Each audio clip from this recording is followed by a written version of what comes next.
Hello दोस्तों, welcome to my YouTube channel UPSC मेरी मंजिल। तो आज हम लोग 8th क्लास ज्योग्राफी का सेकंड चैप्टर पढ़ेंगे।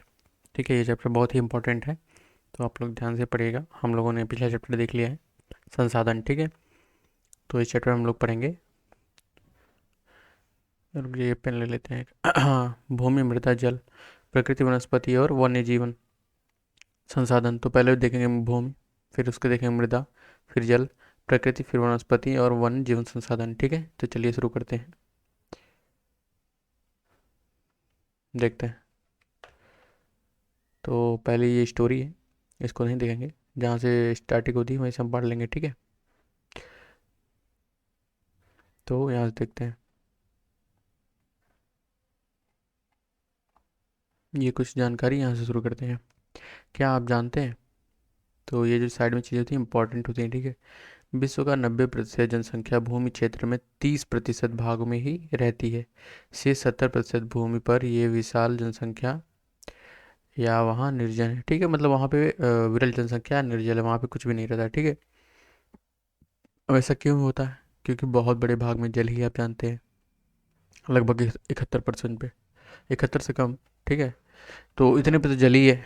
बाकी जो हमारी भूमि है 30% पे भी हम लोग पूरा नहीं रहते, इस पे भी हम लोग बहुत कम रहते हैं। ठीक है, क्योंकि इस पे कहीं सुंदरवन है, ठीक है, जहाँ पे भी जनसंख्या बहुत विरल है, और कहीं पे पहाड़ियाँ हैं, कहीं पे डेजर्ट है, और कहीं पे जहाँ पे बर्फ़ है, ठीक है, ध्रुवीय क्षेत्र है, तो वहाँ पे रहना बहुत जीवन कष्टकारी होता है, वहाँ पे रहना मुश्किल ही नहीं नामुमकिन है। ठीक है, तो ऐसे क्षेत्रों में भी हम नहीं रह पाते। ठीक है, अब देखेंगे भूमि से हम शुरू करते हैं, भूमि का। ठीक है,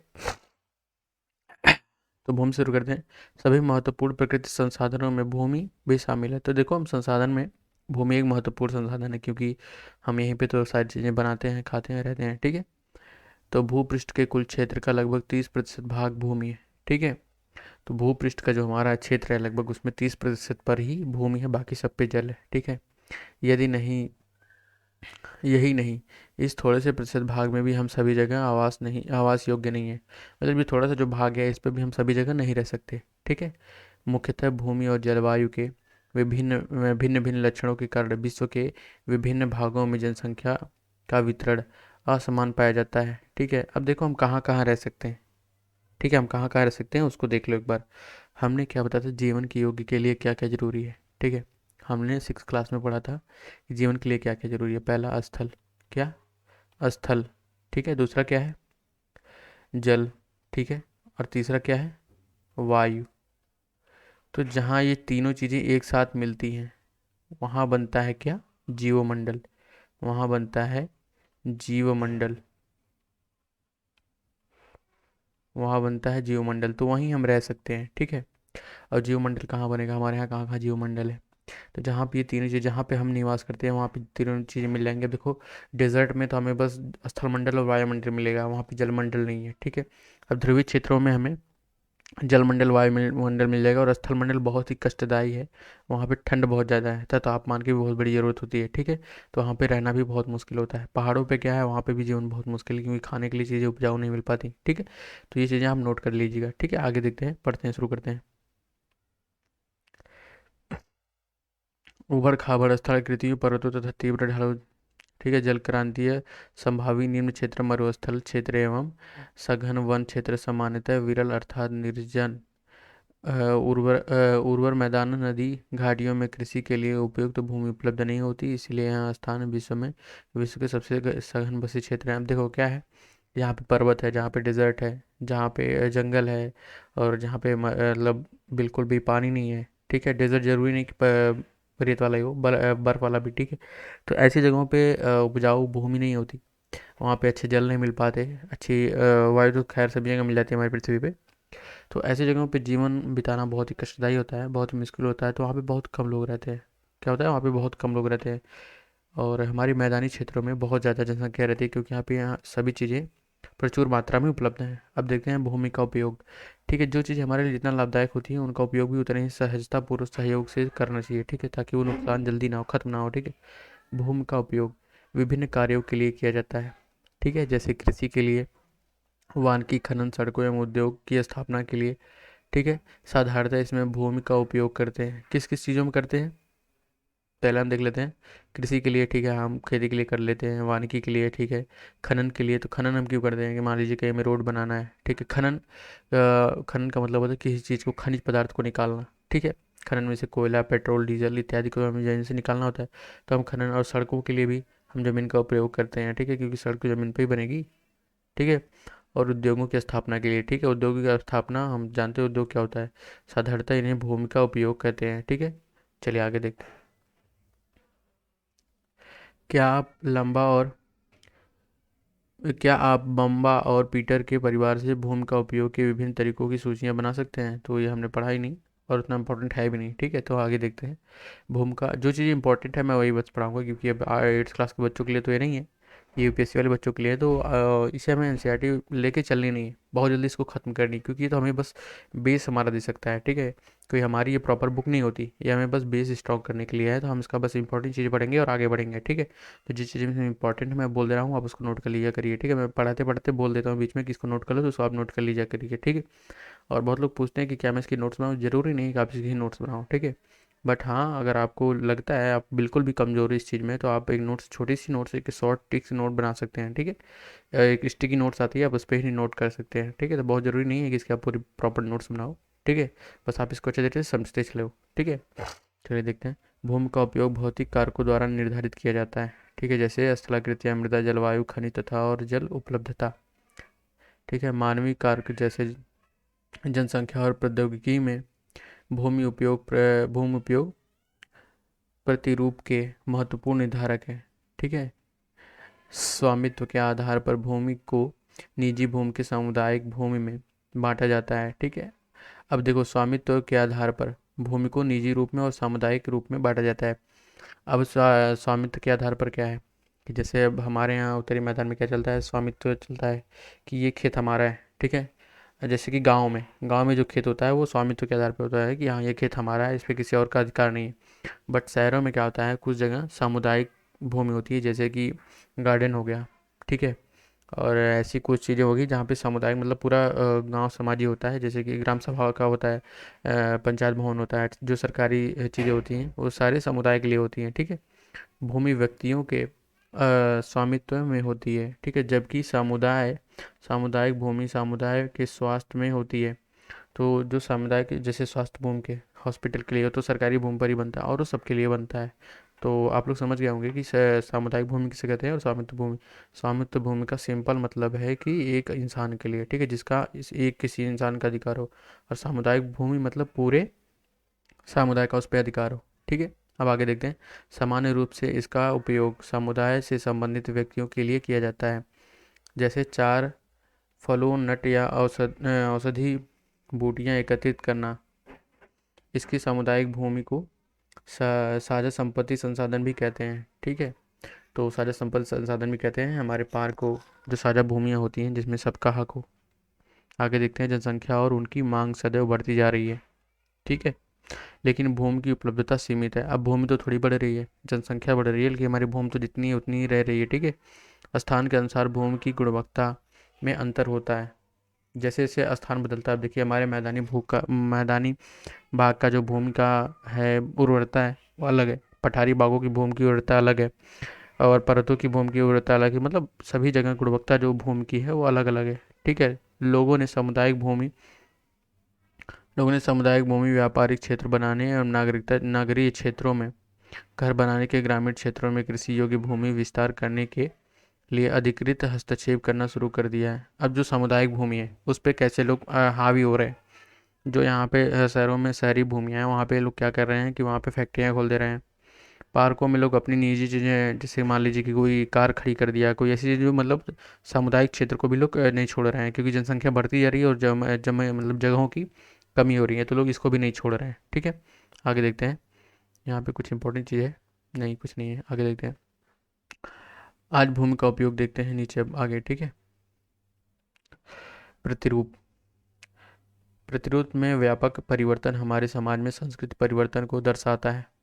वर्तमान में कृषि और निर्माण संबंधी गतिविधियों के प्रसार के कारण निम्नीकरण, भूस्थलाकृतियाँ, मृदा अपरदन, मरुस्थल पर पर्यावरण के साथ लिए प्रमुख खतरा भी है, ठीक है। आगे देखते हैं, ये चीज़ हम आपको समझाते हैं थोड़ा, परिवर्तन क्या आया है। ठीक है, परिवर्तन थोड़ा देख लेते हैं। अब ये है, देखिए पहले गांव में यहाँ पे खेती होती थी, ठीक है, और यहाँ पे कुछ झुग्गी झोपड़ियाँ हैं, ये पेड़ पौधे हैं, तो यहाँ पे एक मतलब हरियाली पूरी टाइप से, ठीक है। फिर थोड़ा इसका नवीनीकरण हुआ, ठीक है, थोड़ा ये गांव में जो थोड़ा विकास हुआ, तो यहाँ पे बिजली के खंभे लग गए, कुछ कुछ एक मंजिले घर, पक्के घर बन गए, यहाँ पे कुछ दो मंजिले घर हैं, ट्रैक्टर आ गया, और खेती की ज़मीन अभी भी उतनी ही है, ठीक है। तो मतलब थोड़ा विकास हुआ, आगे बढ़े, ये चीज़ यहाँ तक तो ठीक है। उसके बाद फिर क्या हुआ, फिर हम थोड़ा शहरी मॉडल में आ गए, ठीक है, थोड़ा सा बदलाव आ गया। इसमें क्या हुआ कि खेतों की भूमि कम हो गई, क्योंकि यहाँ पे लाइट बन गई, रोड आ गए, कार आ गई, बिल्डिंगें बन गई, ठीक है, यहाँ तक कि और यहाँ पे जो पीछे पर वो पेड़ पौधे थे, मतलब मैदान था, वो खत्म हो गया। यहाँ पे जो थोड़ा खेलने का मतलब पठाई टाइप का था, वो भी खत्म हो गया पूरी तरह से, ठीक है। ट्रैक्टर की जगह अब कारें आ गई, ठीक है। आगे देखते हैं, और इसमें फिर क्या हुआ कि बड़ी बड़ी बिल्डिंगें बन गई, एरोप्लेन उड़ने लगी, और यहाँ पे खेती होती थी वहाँ पे पार्क बन गया, और बीच रोड में लाइट लग गई, और बिल्डिंगें इतनी बड़ी बड़ी हो गई, और यहाँ पे बड़े बड़े ट्रक्स आने लगे। तो देखिए ये बदलाव हुआ, भूमि उपयोग समय के साथ परिवर्तन, ठीक है, जो समय के साथ इसमें परिवर्तन हुआ।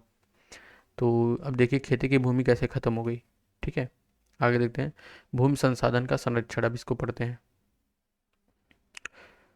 भूमि संसाधन का संरक्षण, बढ़ती जनसंख्या तथा बढ़ती मांगों के कारण वन भूमि कृषि योग्य भूमि का बड़े पैमाने पर विनाश हुआ है। अब जो कृषि योग्य भूमि थी, उनका बहुत बहुत बड़े पैमाने पर विनाश हुआ, क्योंकि वहाँ पे आप देख रहे हो ऊपर की कैसे बिल्डिंगें बन गई, कैसे पार्क बन गए जहाँ पे खेती होती थी, ठीक है। इससे प्रकृति संसाधन को समाप्त होने का डर हो रहा है। तो जो प्रकृति संसाधन है, जो हमें प्रकृति से मिलती हैं, उपजाऊ चीज़ें मिलती हैं हमें, गेहूँ धान, ये सब जो चीज़ें हमें खेती से मिलती हैं, सारी चीज़ें नष्ट हो रही हैं, क्योंकि हम पेड़ पौधे काट के वहाँ पे बिल्डिंगें बना रहे हैं, तो हमें ऑक्सीजन की भी कमी होगी धीरे धीरे। इसलिए विनाश के वर्तमान दर को अवश्य ही रोकना चाहिए, मतलब हमें ये सारी चीज़ें रोकना चाहिए। ये रुक भी तो नहीं सकता एक तरीके से, बट हाँ हमें कुछ हद तक रोकना पड़ेगा इसको। वन रोपण, भूमि उद्धार, रासायनिक कीटनाशकों और उर्वरकों का विनियमित, विनियमित का मतलब होता है कि नियमित नियमित रूप से, ठीक है। अगर हम किसी खेतों में बहुत ज़्यादा उर्वरक का प्रयोग कर रहे हैं, तो उसकी जो मिट्टी है लवड़ी हो जाएगी, ख़राब हो जाएगी, ठीक है। तो उसको सही होने के लिए हमें एक दो साल के लिए उसमें ब्रेक भी करना चाहिए, मतलब लगातार उसमें खेती नहीं करनी चाहिए, ठीक है। जब आप लोग कृषि पढ़ेंगे तो उसमें आप लोगों को अच्छी तरह से समझ में आएगा, ठीक है। तथा अतिचारण पर रोक लगाना चाहिए। अब क्या है, अतिचारण से क्या होता है कि जब खेतों में बहुत ज़्यादा जानवर चरते हैं, तो उनके खुरों से, मतलब उनके जो पैर होते हैं ना, उससे मृदा जो कट जाती है, और बारिश के साथ फिर वो मृदा बह जाती है, हवा के साथ हवाएं मृदा को उड़ा ले जाती है, तो ऊपरी परत भी हट जाती है, जिससे जो ह्यूमस होती है, जिसमें उपजाऊ मिट्टी होती है, वो गायब हो जाती है, जिससे वहाँ की उस भूमि की उर्वरता कम हो जाती है। तो अतिचारण को भी रोकना चाहिए, ठीक है। संरक्षण के लिए प्रयुक्त कुछ सामान्य तरीके भी हैं, तो चलिए देखते हैं। पहला है, मृदा के बारे में थोड़ा पढ़ लेते हैं। मृदा क्या है, मृदा के बारे में जानकारी लेते हैं। मृदा है क्या, होती क्या है, और इसका संरक्षण कैसे करना है, ये भी इसमें बताया गया है। पृथ्वी के पृष्ठ दानेदार कणों के आवरण पर पतली परत मृदा कहलाती है। अब देखो, इतनी आसान डिफिनेशन तो कहीं नहीं मिलेगी, ठीक है। पृथ्वी के पृष्ठ पर दानेदार कणों के आवरण की पतली परत मृदा कहलाती है। आप इसे नोट कर लीजिएगा, ये इंपॉर्टेंट है, ठीक है। यह भूमि के निकटता से जुड़ी होती है, मतलब ये सबसे ऊपर होती है। स्थल रूप में मृदा के प्रकारों को निर्धारित करते हैं। मृदा मृदा का निर्माण चट्टानों से प्राप्त खनिजों और जैसे पदार्थों से करते हैं, ठीक है। अब ये थोड़ा देख लेते हैं, ये क्या चीज़ें हैं भूस्खलन के बारे में, इसके बारे में थोड़ा बाद में देखेंगे। पहले इसको देख लेते हैं, भूस्खलन बहुत इंपॉर्टेंट है। भूस्खलन क्या होता है, सॉरी, जब देखो किसी स्थान की भूमि जो है स्खलित हो जाती है। भूस्खलन को सामान्य रूप से सैल, मलबा या ढाल कर गिरने वाली मिट्टी बृहद संचालन के रूप में परिभाषित किया जाता है। वे प्रायः भूकंप, बाढ़, ज्वालामुखी के साथ घटती होती हैं। लंबे समय तक भारी वर्षा होने और भूस्खलन यह नदी के प्रवाह को कुछ समय के लिए अवरुद्ध कर देती है। नदी अवरुद्ध के अचानक फूट जाने से निकली चट्टानों के अवशेषों से विध्वंस आ जाता है। पहाड़ियाँ भूभाग में भूस्खलन के मुख्य और विस्तृत रूप से फैली प्रकृति आपदा, जो प्रायः जीवन और संपत्ति को आघात पहुंचाती है और चिंता के मुख्य विषय भी हैं, ठीक है। तो यह है भूस्खलन, आप लोग पढ़ लीजिएगा अच्छे तरीके से, ठीक है। हम एक बार पढ़ के आपको सुना देते हैं बस। एक वस्तु स्थिति अध्ययन, हिमालय में हिमाचल प्रदेश के किन्नौर जिले में, ये तो कुछ नहीं है, ये बस एक डाटा है, अब इसको पढ़ लीजिएगा। हम आगे देखते हैं। इसको एक अच्छे तरीके से आप समझ लीजिएगा कि ये हमारी भूमि के बारे में है, ठीक है। ये हमारा स्थल भूमि है, ठीक है। और इसको कितने भागों में भी डिवाइड किया गया है देख लीजिए। ऊपर ह्यूमस है, ह्यूमस वनस्पति तथा ऊपरी मृदा, ठीक है। ऊपर नीचे, नीचे उसके बाद है बालू अवगाध क्ले के साथ मृदा। अब नीचे जो है बालू गाद क्ले, क्ले मतलब मिट्टी है, ठीक है, के साथ उपमृदा है, ठीक है। मतलब ये भी हल्की फुल्की उपजाऊ होती है, बट सबसे ज़्यादा उपजाऊ मिट्टी ऊपरी वही होती है, जो 3 से 4 इंच के आसपास होती है, ठीक है। और उसके बाद देखते हैं अपक्षयी चट्टाने पदार्थ, मतलब ये अपक्षयी होती हैं, ये कठोर होती हैं, ठीक है। फिर जनक चट्टाने उसके नीचे वाली, ये बहुत कड़ी होती है, तो इनमें खेती नहीं हो सकती, इनमें बहुत कम हो सकती है, और ये सबसे उपजाऊ वाली यही होती है। अब देखते हैं ये अपक्षय क्या होता है, आप बहुत सारे लोगों को नहीं पता होगा, तो आप जान लीजिए। तापमान अपर्दन और तुषार क्रिया पौधे प्राणियों और मनुष्य के क्रियाकलापों द्वारा अनावसरित सैलों का टूटना ही क्षय कहलाता है। चलिए आगे देखते हैं। ये देख लीजिए, क्या आप जानते हैं, ये इंपॉर्टेंट चीज़ें होती हैं कुछ। केवल 1 सेंटीमीटर मृदा से बने सैकड़ों वर्ष मतलब 1 सेंटीमीटर मृदा बनने में, ह्यूमस मृदा बनने में सैकड़ों वर्ष लग जाते हैं। तो हम तो कितनी आसानी से उसको नष्ट कर देते हैं, ये भी चीज़ हमें सोचनी चाहिए, ठीक है। आगे देखते हैं। तथा भूमि पर पाए जाने वाले खनिजों से होता है, अब ऊपर वाली जो लाइन थी, ठीक है। यह अपक्षय की प्रक्रिया के माध्यम से बनता है। खनिजों और जैसे पदार्थों का सही मिश्रण मृदा उपजाऊ बनाती है। तो ये चीज़ें हैं, इसको हम थोड़ा एक बार अच्छे से आपको बताते हैं, ठीक है। देखिए, यह अपक्षय प्रक्रिया के माध्यम से बनता है। खनिजों और जैव पदार्थों की सही मिश्रण मृदा उपजाऊ बनाती है। अब देखिए, हम लोग बेहिसाब मृदा मतलब खनिज चीज़ें डाल देते हैं खेतों में, बहुत बेहिसाब खाद डाल देते हैं, बट ये हमारे एक बार के लिए तो हमें लाभ प्रदान करती है, बट हमें बहुत लंबे समय के लिए नुकसान भी प्रदान करती है। तो हमें सोच समझ के एक सीमित मात्रा में चीज़ें डालनी चाहिए, ठीक है। अब देखते हैं मृदा के बारे में, मृदा क्या है, ठीक है। ये मृदा है और इसके भाग क्या है। पहला है जलवायु, तापमान, वर्षा, अपक्षय, ह्यूमस निर्माण की दर को प्रभावित करता है। क्या निर्माण की दर को क्या क्या प्रभावित करता है, मृदा के निर्माण को प्रभावित क्या क्या करता है, प्रभावित प्रभावित क्या क्या करता है। पहला जलवायु, दूसरा तापमान, फिर वर्षा, अपक्षय, ह्यूमस निर्माण की दर को प्रभावित करता है। तो मतलब ये सारी चीज़ें इसको निर्माण में प्रभावित करती हैं। उसके बाद समय, मृदा परिच्छेदिका की मोटाई का निश्चित करता है। जितनी समय बीतेगी उतनी ही मृदा की जो परिच्छेदिका मतलब उसका ह्यूमस की जो मोटाई होती है वो होती चली जाएगी। तो समय पर आधारित है। तो आप लोगों ने अभी देखा, समय लगभग 1 सेंटीमीटर बनने में 100 साल लग सकते हैं, ठीक है। वनस्पति, प्राणीजात और सूक्ष्म जीव ह्यूमस निर्माण की दर को प्रभावित करते हैं। मतलब ये भी जो वनस्पति है, प्राणीजात है, और सूक्ष्म जीव, ये भी ह्यूमस के निर्माण को प्रभावित करते हैं। तो मृदा के निर्माण में कितने कारक हैं ये देख लीजिए। जनक, शैल, रंग, संगठन, रासायनिक गुणधर्म, खनिज मात्रा, पारगम्यता को निर्धारित करती है, ठीक है।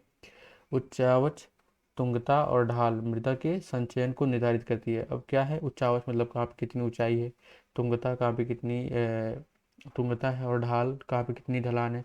मृदा के संचयन मतलब मृदा पे कहाँ कितनी आसानी से रह सकती है, ये सारी चीज़ें प्रभावित करती हैं, ठीक है। तो ये सारी चीज़ें आप अच्छे से पढ़ लीजिएगा। आगे देखते हैं मृदा निर्माण के कारक। अब मृदा निर्माण के कारक कौन कौन से हैं इसको देखते हैं। ये बहुत ही इंपॉर्टेंट है, इसको आप पढ़ लीजिएगा और पढ़ा भी रहें। आप अपनी बुक में ज़रूर एक बार देख लीजिएगा, ठीक है। मृदा निर्माण के कुछ मुख्य कारक, सेल का स्वरूप जलवायवी कारक है। मृदा निर्माण के अन्य कारक स्थलाकृतिक जैसे पदार्थों की भूमिका और मृदा निर्माण के संगठक में लगा समय, अलग अलग स्थानों में ये भिन्न भिन्न होता है, ठीक है। मतलब ये एक स्थान पे जैसे कि कहीं पे बहुत जल्दी बन जा रहा है, कहीं पे बहुत लेट बन रहा है, तो ये क्यों भिन्नता आती है इसको देख लेते हैं। मृदा का निर्माण और संरक्षण के उपयोग। तो मृदा का निर्माण कैसे होता है, उसका संरक्षण हम कैसे कर सकते हैं। मृदा अपरदन और क्षीणता मृदा संसाधन के लिए दो मुख्य खतरे हैं। मानवीय और प्राकृतिक दोनों ही कारकों में मृदाओं का निम्नीकरण हो सकता है। मृदा के निम्नीकरण में सहायता कारक वनोन्मूलन, अतिचारण, रासायनिक उर्वरक और कीटनाशकों का अत्यधिक उपयोग, वर्षा दोहन, भूस्खलन, बाढ़ है। मृदा संरक्षण के कुछ विधियाँ निम्न प्रकार की हैं। अब देखो जो मृदा के निम्नीकरण के कौन कौन से कारक हैं, ठीक है, पहले देख लेते हैं। पहले मृदा के निम्नीकरण के कारक हैं जो हैं वनोन्मूलन है, मतलब बहुत ज़्यादा वनों की कटाई। अतिचारण, मतलब बहुत ज़्यादा पशुचारण, ठीक है। रासायनिक उर्वरकों का प्रयोग, मतलब बहुत ज़्यादा रासायनिक उर्वरकों का प्रयोग करना खेतों में। कीटनाशकों की दवाओं को डालना जिससे ज़मीन की ह्यूमस, जो छोटे छोटे कीट होते हैं जो ह्यूमस को बरकरार रखते हैं, वो ख़त्म हो जाते हैं। अत्यधिक उपयोग करना ज़मीन का, मतलब एक वर्ष में 2-3 बार खेती करना। थोड़ा एक बार खेती करने के बाद हमें कुछ वर्ष रुक जाना चाहिए, लेकिन हम उसको लगातार उसका दोहन करते रहते हैं। भूस्खलन, मतलब मिट्टियों का कट के बह जाना, ढाल हो जाना या बाढ़ आना। मृदा संरक्षण के कुछ ये निम्न कारण है, ठीक है। अब आगे देखते हैं, आगे क्या दिया है। मल्च बनाना। अब देखो हम इसको रोक कैसे सकते हैं, मृदा संरक्षण को कैसे हम रोक सकते हैं। अब पहाड़ी क्षेत्रों में हम मल्च बना के रोक सकते हैं। मल्च क्या होता है अभी हम समझाते हैं।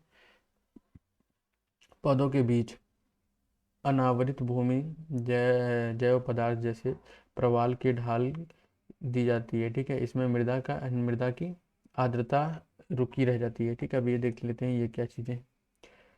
वेदिका फार्म पहला है, हम वेदिका फार्म बना के पहाड़ी क्षेत्रों में खेती कर सकते हैं। वेदिका फार्म क्या होता है, एक सीढ़ीदार नुमा, ठीक है, ऐसे वेदिका फार्म। अब यहाँ पे क्या होता है कि इस जगह पे जो समतल भूमि, यहाँ पे खेती हो सकती है, यहाँ पे समतल भूमि, यहाँ पे खेती हो सकती है, यहाँ पे खेती हो सकती है, यहाँ पे, ठीक है।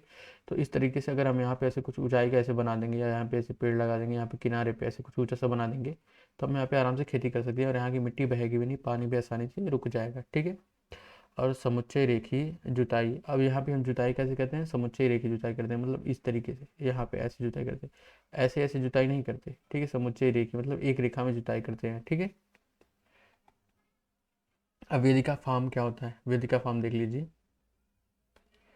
वेदिका फार्म चौड़े समतल सोपान अथवा वेदिका तीव्र ढालों पर बनाए जाते हैं ताकि सपाट सतह सफल क्या हुआ, ताकि सपाट सतह फसल उगाने के लिए उपलब्ध हो सके, ठीक है। मतलब एक बराबर सतह उपलब्ध हो जाए पहाड़ों पे, पर्वतों पे, ढलानों पे, ठीक है। इनमें पृष्ठीय प्रवाह और मृदा अपरदन कम हो जाता है, क्योंकि वो कुछ इस तरीके से होता है। जैसे कि मान लीजिए ये कोई ऐसी ढलान है, ठीक है, इस तरीके से, तो हम इसको क्या करते हैं, ऐसे बना देते हैं, ऐसे। और यहाँ पे मान लीजिए कोई पेड़ उड़ लगा दिए, तो इस तरीके से ये मैदान बन जाएगा और यहाँ पे अच्छे से खेती हो सकती है, ठीक है। आगे देखते हैं। और समुच्चय जुताई, इसकी जुताई कैसे करते हैं, समुच्चय तरीके से एक पहाड़ी ढाल पर समुच्चय रेखा में समांतर जुताई करते हैं। समांतर मतलब ऐसे बराबर, ऐसे बराबर रेखा में, ठीक है। हमारे यहाँ जुताई इस तरीके से होती है, ऐसे से, ठीक है। बट यहाँ पे जुताई एकदम समांतर होती है, ऐसे ऐसे, ठीक है। आगे देखते हैं। नीचे समांतर जुताई ढालों में नीचे बहते जल के लिए प्राकृतिक अवरोध का निर्माण करता है, ठीक है। तो आप लोग समझ गए होंगे। आगे देखते हैं। रक्षक मेखलाएं। अभी रक्षक मेखलाएं क्या होता है इसको देख लेते हैं। तटीय प्रदेशों में, शुष्क प्रदेशों में पवन गति रो पवन गति रोकने के लिए वृक्षों को कतारों में लगाए जाते हैं ताकि मृदा आवरण को बचाया जा सके। अब देखो क्या करता है, हमारे डेजर्ट क्षेत्रों में अगर मान लीजिए जहाँ कहीं पे खेती हो रही है, वहाँ पे हवाएं बहुत तगड़ी चलती हैं। अब उनको रोकने के लिए अगर हम लोग क्या करते हैं, मान लीजिए कि हमारा कोई खेत है, ठीक है। हम इसके क्या किए, इस साइड पे और इस साइड पे, ठीक है। अक्सर हवाएं तो इधर पूरब और पश्चिम से ही चलती है हमारे यहाँ उत्तर भारत में, तो मतलब हर क्षेत्र में हवाएं अलग अलग एक सीमित दिशा से चलती हैं, ठीक है। तो हम लोग क्या करते हैं, उस दिशाओं में ऐसे पेड़ लगा देते हैं। यहाँ पे ऐसे पेड़ लगा देंगे बड़े बड़े, ठीक है। ऐसे हम पेड़ लगा देंगे तो क्या करेगी, जब हवाएं चलती हैं तो ये हवाएं ये पेड़ पौधे रोक लेंगे, ठीक है। ये हवाएं मतलब ज़मीन तक नहीं आएगी, ऊपर ही निकल जाएगी। तो हमारी यहाँ जो मृदा है ये उड़ेगी नहीं, हवाओं के साथ उड़ के कहीं और नहीं जाएगी, यहाँ से विस्थापित नहीं होगी, तो हमारी ह्यूमस जो बची रह जाएगी, ठीक है। इस प्रकार से भी मृदा बच सकती है। आगे देखते हैं दूसरा तरीका क्या है। अब समुच्चय रेखाएं, समुच्चय रेखी रोधिकाएं। अब ये क्या होता है, समुच्चय रेखी रोधिकाएं। रोधिकाएं बनाने के लिए पत्थर, घास, मृदा का उपयोग किया जाता है। रेखाओं के सामने जल एकत्रित करने के लिए खाइयाँ बनाई जाती हैं, ठीक है। तो मतलब ये एक कोने में हम पानी को रोक लेते हैं, ठीक है। अब चट्टान बांध। अब ये देख लीजिए चट्टान बांध क्या होता है। सब ये पहाड़ी क्षेत्रों के लिए है, ठीक है। यहाँ जल के प्रवाह को कम करने के लिए बनाए जाते हैं। अब ये क्या होता है कि अगर पहाड़ी क्षेत्रों पे जल जब बारिश होती है तो बहुत तेज़ी से जो है पानी नीचे की तरफ आता है, जिससे क्या होता है कि अपने साथ मिट्टियों को बहा के लेके चला आता है। तो अगर हम ये चट्टानी बांध बना देंगे, ये बनता कैसे हम लोग बताते हैं। मान लीजिए कि ये कोई ढलानी से क्षेत्र है, ठीक है। तो यहाँ पे हम ऐसे चट्टान का कुछ ऐसे बना दिए, ठीक है, ऐसे चट्टान रख दी। तो यहाँ से जब मिट्टियाँ बह के आएंगी तो ये मिट्टियाँ यहाँ पे रुक जाएंगी, ऐसे जमा हो जाएगा मिट्टियों का, ठीक है। और पानी इसके नीचे से निकल जाएगा और मिट्टियाँ सारी हमारी जो बच जाएंगी, ठीक है। आगे देखते हैं। यह नालियों की रक्षा करते हैं और मृदा क्षति को रोकता है। अब बीज की फसल का उगाना, अब इसको देख लेते हैं। वर्षा दोहन के मृदा को सुरक्षित रखने के लिए अलग अलग समय पर विभिन्न फसलों एवं एकांतर कतारों में उगाई जाती हैं। तो मतलब जैसे बारिश के समय में कोई ऐसी फसल उगाई जाएगी जिसकी जो जड़ें होती हैं वो झगड़ा जड़, मतलब एक इस टाइप की जड़ होंगी, इस टाइप की, ठीक है, जिसमें बहुत सारे रेसे होंगे जो मिट्टी को बांध के रखता होगा, ठीक है। अब जैसे वर्षा खत्म हो जाता होगा तो वहाँ पे ऐसी कुछ जिसमें 2-3 जड़ें होती होंगी, ऐसे कुछ फसलें उगा लिए जाएंगे। तो ये भी हमारी एक टाइप की मतलब हेल्पफुल होती है, ठीक है। आगे देखते हैं।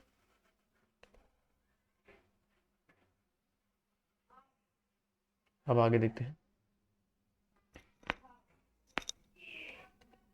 अब जल के बारे में देख लेते हैं, जल क्या है। अब जल एक महत्वपूर्ण नवीनीकरण प्रकृति संसाधन है। तो हमने पिछले चैप्टर में पढ़ ही लिया था। भूपृष्ठ तथा 3/4 जल से ढका हुआ है हमारी ज़मीन, इसलिए इसे जल ग्रह कहना उपयुक्त होगा। मतलब ये जल का घर भी एक उपयुक्त शब्द है, ठीक है। लगभग 3.5 अरब वर्ष पहले जीवन आदि महासागरों में ही मतलब शुरू हुआ था, ठीक है। यद्यपि आज भी महासागर पृथ्वी की सतह से 2/3 भाग से ढके हुए हैं। मतलब आज भी हमारा जमीन स्थल से भाग बहुत बड़ा है, ठीक है। और विविध प्रकार के पौधे और जंतुओं को मदद करते हैं। तो हमारी जितनी ज़मीन पे जनसंख्या मतलब हमारी ज़मीन पे जितने प्रकार के प्राणी नहीं हैं, कीट नहीं है, उतने समुद्र में उससे कहीं ज़्यादा हैं, ठीक है। और वो महासागर ही उनकी रक्षा करते हैं। महासागरों का जल लवणीय है, खारा है, ठीक है, और मानवीय उपभोग के लिए उपयुक्त नहीं है। खारा जल तो हम पी नहीं सकते। अगर हम समुद्र का जल पी लेंगे तो हमारा डाइजेस्ट सिस्टम बहुत जल्दी खराब हो जाएगा। लवण जल केवल 2.7% ही उपलब्ध है। इसका लगभग 70% भाग बर्फ की चादरों में ढका हुआ है। तो ये चीज़ आप नोट कर लीजिएगा, ठीक है। मतलब इसका जो 2.7% है ये भी जल की चादरों में ढका हुआ है, ठीक है। हिमालयी रूपों में अंटार्कटिका और ग्रीनलैंड के पर्वतों पर स्थित है। एक सेकंड रुकिए, थोड़ा पानी पी लेते हैं।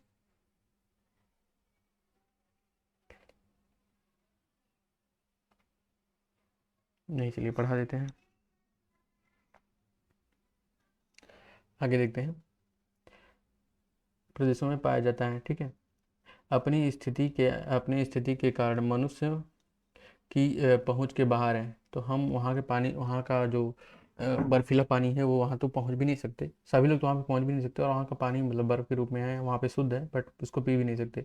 केवल 1% अलवण जल उपलब्ध है जो वह मानव उपभोग के लिए उपयुक्त है। मतलब 1% जल है जो हमारे लिए, जो ज़मीन के अंदर है, वो हमारे लिए उपयोग के लिए उपयुक्त है, ठीक है। यह भौम जल है। नदियों और झीलों का जल में पृष्ठीय जल के रूप में तथा वायुमंडल में जलवाष्प के रूप में पाया जाता है। तो जो हमारा 2.7% जल है जो अलवणीय, वो भी कितने भागों में डिवाइड है आप देख लीजिए। पहला है कि जो अंटार्कटिका में बर्फ़ के रूप में है, ठीक है। उसके बाद दूसरा है वायुमंडल में भी कुछ हवाओं में कुछ जल है, झीलों में और नदियों में कुछ जल हैं, और भूमिगत जल है। तो मतलब 4-5 भागों में डिवाइड किया गया है, ठीक से। आप सोच सकते हैं कि हमारे पीने के लिए शुद्ध जल कितना कम है। क्या आप जानते हैं एक टपकता नल एक वर्ष में 1200 लीटर जल व्यर्थ कर देता है। तो हमें आप सोच सकते हैं कि इतना जल नष्ट हो जाता है। तो हमें इसे बचा कर रखना चाहिए, ठीक है। चलिए आगे देखते हैं। इसलिए अलवणीय जल पृथ्वी का सबसे अधिक मूल्यवान पदार्थ है। तो बहुत कम है इसलिए बहुत मूल्यवान है, ठीक है। पृथ्वी पर जल ना बढ़ाया जा सकता है और ना ही घटाया जा सकता है। मतलब एक सीमित मात्रा में इसको ना हम बढ़ा सकते हैं ना घटा सकते हैं।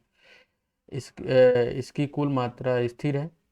इसकी प्रचुरता में विविधता प्रतीत होती है क्योंकि यह वाष्पीकरण, वर्षण और वाह वर्षण और वहाँ की प्रक्रियाओं द्वारा महासागरों और वायु में भूमि और पुनः महासागरों के चक्रों को द्वारा नियंत्रण गतिशील रहता है। अब क्या होता है कि ये महासागरों से वाष्पीकरण होता है, बादल बनता है, बादल से फिर बारिश होती है, बारिश के बाद फिर ये समुद्र में पानी बह के जाता है। तो ये पूरा एक जल चक्रण चलता है, ठीक है।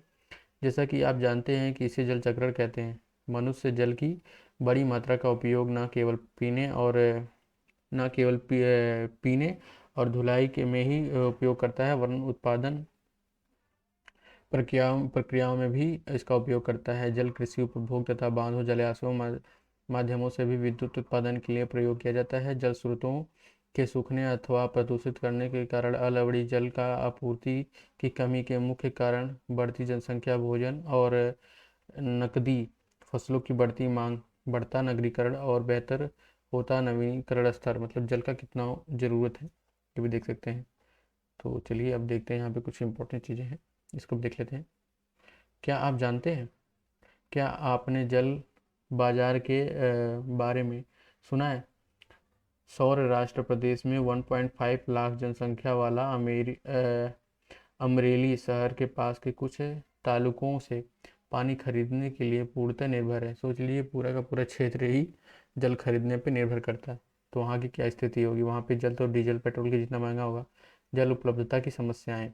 विश्व के कई प्रदेशों में जल की कमी है। अधिकांश अफ्रीका, पश्चिमी एशिया, दक्षिण एशिया, पश्चिमी संयुक्त राज्य अमेरिका के भागों में, उत्तर पश्चिमी मॉस्को और दक्षिण अमेरिका के भागों में, संपूर्ण ऑस्ट्रेलिया अलावड़ी जल की आपूर्ति की कमी का सामना कर रहा है। ये देश ऐसे जलवायु प्रदेशों में स्थित हैं जहाँ पर अक्सर सूखा पड़ता है। उनमें जलाभ व अधिक समस्या बनी रहती है। ठीक है। इस प्रकार जल का अभाव मौसमी अथवा वार्षिक वर्षण में विविधता के परिणाम स्वरूप हो सकता है, अथवा जल अति उपयोग और जल के स्रोतों में संदूषण के कारण भी थोड़ा ऊपर कर लेते हैं, जल का अभाव हो सकता है। अब देखते हैं जल के संसाधनों का संरक्षण। आज के विश्व में शुद्ध जल, पर्याप्त जल स्रोत तक पहुंचना एक बड़ी समस्या बन गया है। इसका क्षीण होता है। संसाधन के संरक्षण के लिए एक कदम उठाने चाहिए। यद्यपि जल की नवीनीकरण संसाधन है, जल नवीनीकरण संसाधन मतलब उसको फिर से बनाया जा सकता है, तथापि इसका उपयोग और प्रदूषण इसके उपयोगों के लिए अनुपयुक्त बना देगा। अब देखिए हम जल को तो फिर से इसका रिसाइकल कर सकते हैं, बट क्या है कि ये बहुत खर्चीली प्रक्रिया है। ठीक है। इसमें बहुत ज़्यादा खर्चा भी लगता है। तो हमें जो हमारे पास शुद्ध जल है, जो हमें प्रकृति दी है, हमें उसे बचा कर रखना चाहिए। ठीक है। ऐसा नहीं है कि हम उसको बहुत अलग ही लेवल में खर्चा कर दें और फिर उससे हमें मूल्य उसको बनाना पड़े, फिर उसको फिर से पैसे दे के फिर से उसको बनाना पड़े। तो क्या हमें ज़रूरत है पैसे लगाने के लिए? इससे अच्छा कि हम उसको बना के जो प्रकृति दे रही है उसका उपयोग एक सीमित तरीके से करें। ठीक है। और शोधित, यह आंशिक रूप से शोधित वहित मल, कृषि रसायनों का उत्सर्जन और जल निकायों में औद्योगिकी बहिशास्त्र जल के प्रमुख संदूषक हैं। तो देखिए हम जो बेहिसाब से खर्चा करते हैं, जैसे कृषि में रसायन जो डालते हैं, ठीक है, और वही जो हमारे शहरों से वही मल जाता है, ये सारी चीज़ें नदियों में जाती हैं, तो ये सारे जल को प्रदूषित करता है। इनमें से शामिल नाइट्रोजन धातुओं और पीड़कनाशी जल को प्रदूषित करता है। इनमें से कुछ अधिकांश रसायन अजैव निम्नीकरण होते हैं। ठीक है। जो इसमें से हम लोग जो चीज़ें दवाएं डालते हैं खेतों में, ये कितनी नुकसानदायी होती हैं ये आप पढ़ के जान सकते हैं। हम पढ़ रहे हैं, आप बस सुन के देख लीजिए। कारण जल द्वारा मानव शरीर में पहुंचते हैं। तो हम जो चीज़ें डालते हैं खेतों में, वो कहीं ना कहीं हमारे जो फल होते हैं उनमें जाते हैं, उसका कुछ मात्रा, और फिर वो फल जब हम ग्रहण करते हैं, जो फल हम खाते हैं या जो सब्जी हम खाते हैं, उनसे हमारे शरीर में जाता है, फिर शरीर में भी जाके हमारे नुकसान पहुंचाता है। ठीक है। इन प्रदूषकों को जल निकायों में छोड़ने से पूर्व वही स्रोतों का उपयुक्त विधि से ही शोधित कर जल का प्रदूषण नियंत्रित किया जा सकता है। अब पानी नहीं पिए हैं, पानी हमसे थोड़ा दूर है और इससे थोड़ा बोलने में दिक्कत हो रही है, पर कोई बात नहीं, आप लोग बस ध्यान से सुनिएगा, हम इसको खत्म करके ही पानी पियेंगे। ठीक है। वन और वन्य वनस्पति अवधारणा धरातलीय प्रवाहों मंद करते हैं और भूमिगत जल को पुनः पूरित करते हैं। जल संग्रहण पृष्ठीय और प्रवाह को बचाने की दूसरी विधि है। जल रिसाव को कम करने के लिए खेतों को सिंचित करने वाली नहरों को ठीक से पक्की करना चाहिए। हमें जल को कैसे बचाना चाहिए? जो नहर से पानी आता है हमारे खेतों में, उसको हम अच्छे तरीके से पक्की कर दें ताकि जल नीचे ना जाए। ठीक है। हमारी नहरों में ही रहे। रिसाव और वाष्पीकरण होने वाले जल क्षति को रोकने के लिए क्षेत्रों की स्प्रिंकलरों से सिंचाई करना चाहिए। मतलब स्प्रिंग जो हमारे खेतों में अभी ये वाला देखा आपने ना, ऐसे हमें खेतों की सिंचाई करना चाहिए, ठीक है, इस तरीके से। ठीक है, आगे देखते हैं। वैसे से अब जैसे हरियाणा में आजकल हो रहा है, वाष्पीकरण की अ, अधिक दरों वाले शुष्क प्रदेशों में सिंचाई का ड्रॉप अथवा टपका विधि से हमें उपयोग करना चाहिए। अब जहाँ पे जैसे राजस्थान में, पंजाब में और हरियाणा में, ऐसे में टपका विधि की सिंचाई का प्रयोग करना चाहिए, ताकि जल कम लगे और सीधे जड़ों तक जाए, और जिससे हमारे पौधे अच्छे हों और जल का वाष्पीकरण कम हो। ठीक है, सिंचाई के लिए सिंचाई की इन विधियों को अपनाकर बहुमूल्य जल संसाधनों का संरक्षण किया जा सकता है, मतलब इन्हें बचाया जा सकता है। ठीक है, आगे देखते हैं। प्रकृति, वनस्पति और वन्य जीव, अब इनके बारे में हम देख लेते हैं ये क्या है। प्रकृति, वनस्पति और वन्य जीव। स्कूल के बच्चे हस्तशिल्प प्रदर्शनी में घूम रहे थे। तो ये कहानी है, इसको हम क्या देखेंगे, यहाँ से देखते हैं, यहाँ पे इम्पोर्टेंट है। प्रकृति, वनस्पति और वन्य जीव केवल स्थल मंडल, जल मंडल और वायुमंडल के बीच ही जुड़े एक सक्रिय क्षेत्र में ही पाए जाते हैं, जिसे जैवमंडल कहते हैं। तो जैवमंडल हम पहले ही बता चुके हैं आप लोगों को। ठीक है, जैवमंडल में सभी जीवित जातियां जीवित रहती हैं, रहने के लिए एक दूसरे पर परस्पर संबंधित और निर्भर रहती हैं। तो सभी एक दूसरे से जुड़े हुए हैं और एक दूसरे पर निर्भर हैं। इन जीवन आधारित तंत्रों को परितंत्र कहा जाता है। ठीक है, तो परितंत्र आप नोट कर लीजिएगा, परितंत्र किसे कहते हैं।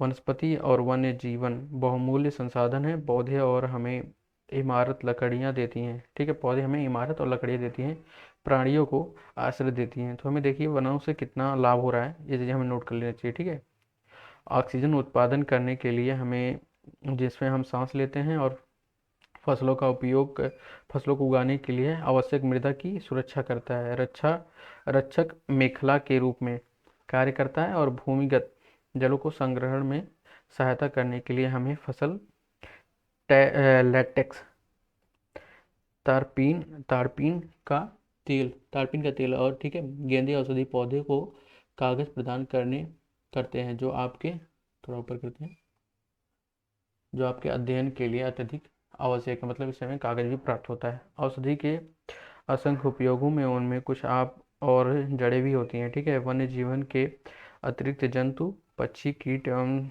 जलीय रूप से आते हैं। उसमें से हमें दूध, मांस, खाल और उष्मा प्राप्त होती है। कीट जैसे मधुमक्खी हमें शहद देती हैं। ठीक है, फूलों के परागण मदद करती हैं, और परितंत्र में अब घटक के रूप में एक महत्वपूर्ण भूमिका निभाती हैं। चिड़िया अपने भोजन के लिए कीटों पर निर्भर रहती हैं। अब घटकों के